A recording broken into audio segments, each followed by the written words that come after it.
सद्गुरु सत्ताय नमः।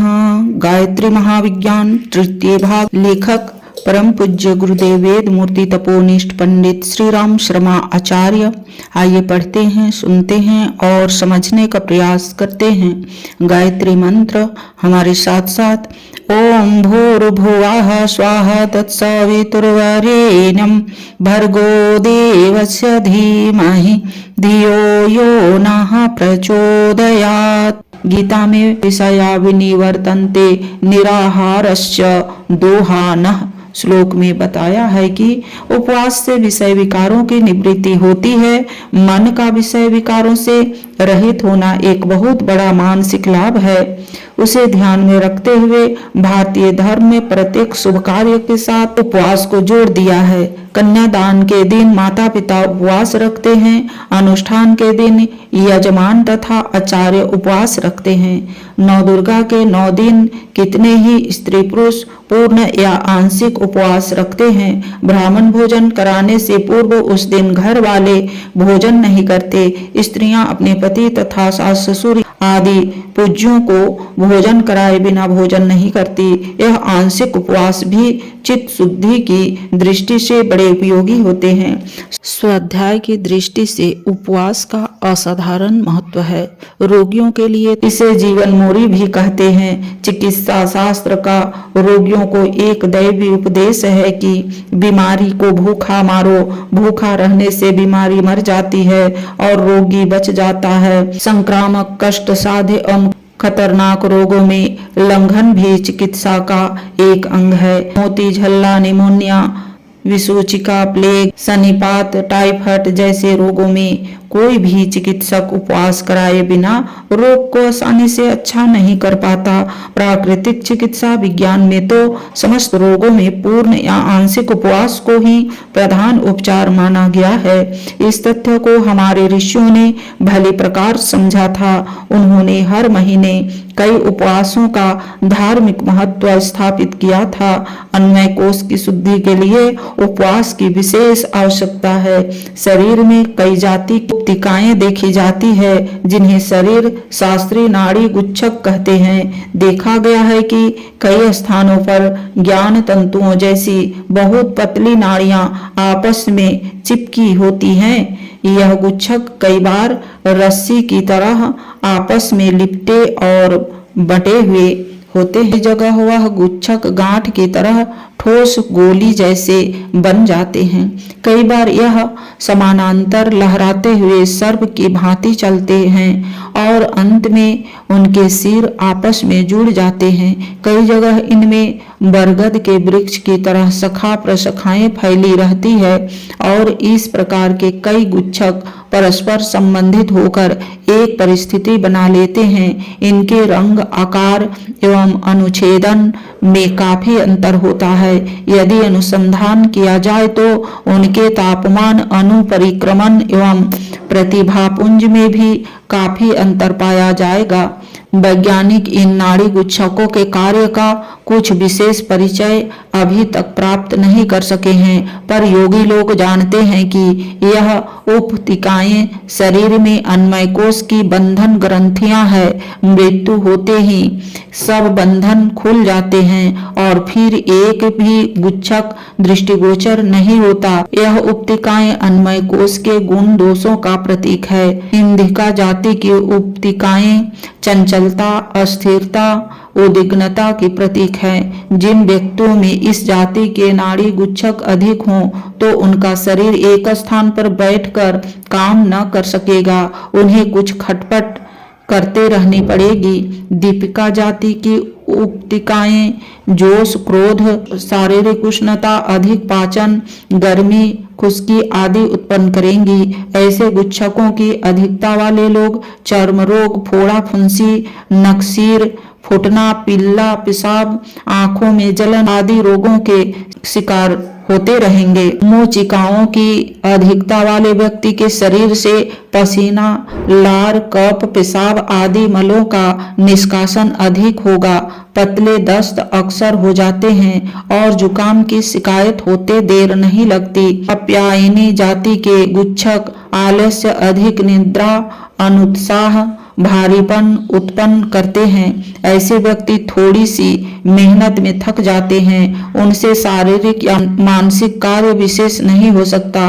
पूषा जाति के गुच्छक काम वासना की ओर मन को बालत खींच ले जाते हैं। संयम ब्रह्मचर्य के सारे आयोजन रखे रह जाते हैं। पूषा का तनिक सा उत्तेजन मन को बेचैन कर डालता है और वह बेकाबू होकर विकारग्रस्त हो जाता है। शिव जी पर सरसंधान करते समय कामदेव ने अपने कुसुम बाण से उस प्रदेश की पूषाओं को उत्तेजित कर डाला था। चंद्रिका जाति की उपतिकाएं सौंदर्य बढ़ाती है। उनकी अधिकता से वाणी में मधुरता, नेत्रों में मादकता, चेहरे पर आकर्षण, कोमलता एवं मोहकता की मात्रा रहेगी। कपिला के कारण नम्रता, डर लगना, दिल की धड़कन, बुरे स्वप्न, आंसका, मस्तिष्क की अस्थिरता, नपुंसकता, वीर्य रोग आदि लक्षण पाए जाते हैं। घुसारवी में संकोचन शक्ति बहुत होती है। फोड़े देर में पकते हैं। कफ मुश्किल से निकलता है। शौच कच्चा और देर में होता है। मन की बात कहने में झिझक लगती है। उष्माओं की अधिकता से मनुष्य हाँफता रहता है। जाड़े में भी गर्मी लगती है। क्रोध आते देर नहीं लगती। जल्दबाजी बहुत होती है। रक्त की गति श्वास प्रश्वास में तीव्रता रहती है। अमाया वर्ण के गुच्छक दृढ़ता, मजबूती, कठोरता, गंभीरता, हठधर्मी के प्रतीक होते हैं। इस प्रकार के शरीरों पर बाह्य उपचारों का कुछ असर नहीं होता। कोई दवा काम नहीं करती। ये स्वेच्छापूर्वक रोगी या रोग मुक्त होते हैं। उन्हें कोई कुपथ्य रोगी नहीं कर पाता।